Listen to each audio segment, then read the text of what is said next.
بسم الله الرحمن الرحيم والتين والزيتون وطور سينين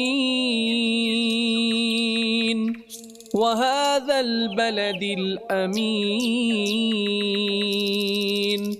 لقد خلقنا الإنسان في أحسن تقويم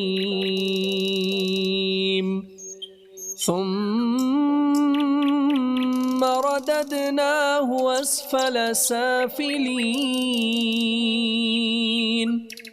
إلا الذين آمنوا وعملوا الصالحات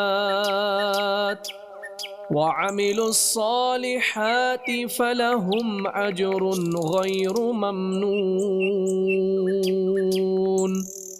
فما يكذبك بعد بالدين أليس الله بأحكم الحاكمين